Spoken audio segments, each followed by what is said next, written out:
pilgrimage to the United Nations. Grandpa's Chanupa Walk. It was prophesied that if the great house on the west failed, there would be another attempt to construct a house that represented the world's peoples. This is the cycle of things, and the old ones understood the cycles of human beings. They saw this second house as a house of mica, a great house of glass, tall as a mountain, built on the east coast. And of this land, and all the nations of the world would gather and try once again to find a way to achieve world unity and peace. This prophecy was realized with the formation of the United Nations. The building in New York State is skinned in glass. This was the house of mica the Hopi had been shown in their visions, ever 10,000 years ago. I got chills. The Hopi elders were told that they must go to the house of mica and attempt to get the people of this world to hear the ancient warnings about these times. The Hopi tried, but continually were not allowed to speak to the nations of the world gathered in the new house of mica.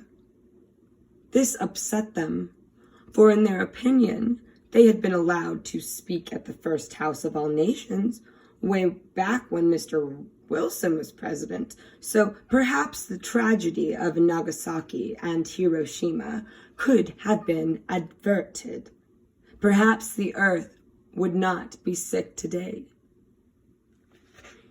In the 1970s, representatives from many tribes gathered together to carry a sacred pipe across this land from the West Coast to the United Nations on the East Coast, in an attempt to turn the destructive energies around. The original prophecies had talked about how it would be if the return of the races to this land had occurred from the west to the east instead of from the east to the west. This was initiated by Grandfather Wallace Black Elk. It was hoped by the elders that perhaps by carrying the sacred pipe across the land, it would help turn the negative energies around that were destroying this land and turning the people against each other.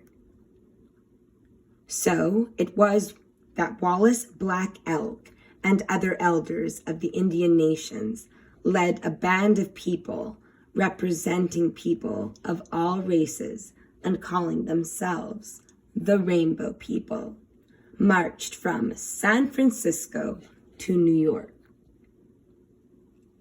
At least this brought some world attention to the elders and their mission. A lot of concerned hands, but no audience before the UN.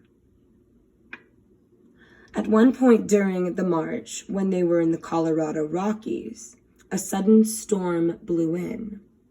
It grew very, very cold, and the snow was thick, so cold it was feared that the march would have to be called off. It would be impossible to go on. When some of the marchers began to grow discouraged and looked as if they would actually disband, an old man came forward and said, "I will carry this pipe, Chanupa. I will carry this pipe now to the other side of this storm." He was forceful as he addressed the group, declaring, "The pipe is sacred and will protect me." I have chills all over. We must have faith for the people. and he stared at them with eyes that burned with the spirit light of their ancestors. So they gave him the sacred pipe and continued the march. He carried it all the way through the storm.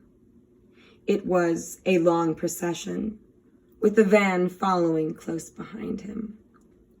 Several times they offered to take him inside to get warm, but he refused. The next morning, as the skies began to clear, he finally handed the pipe over to the next carrier. He had marched all night long through the storm. They brought him inside to get warm, and as they touched his hair, it broke off in large pieces. It was frozen solid. It has to be very cold for that to happen. Astonished, they looked at the old man, but he just smiled and drank his coffee.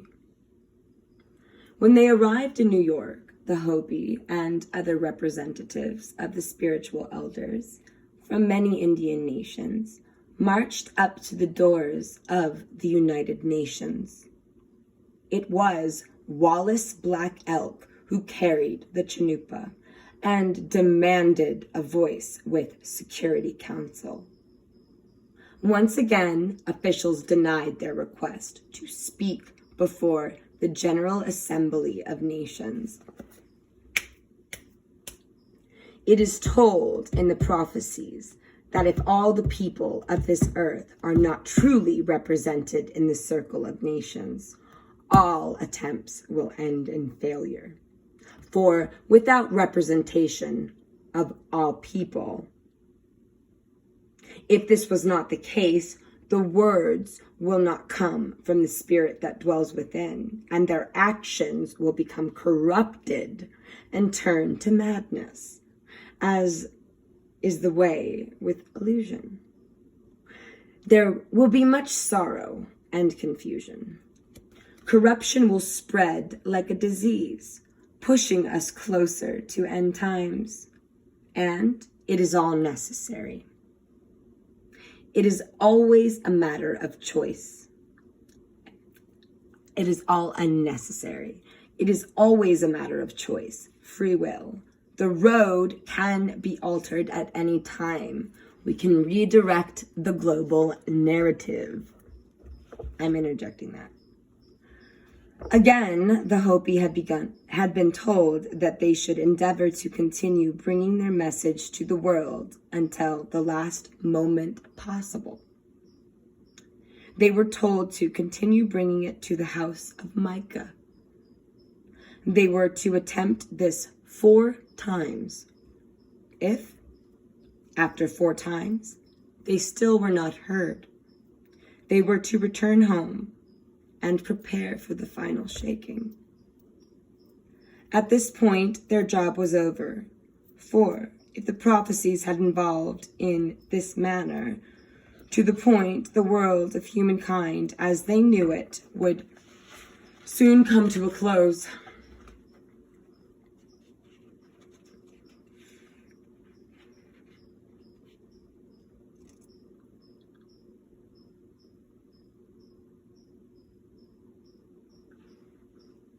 Oh.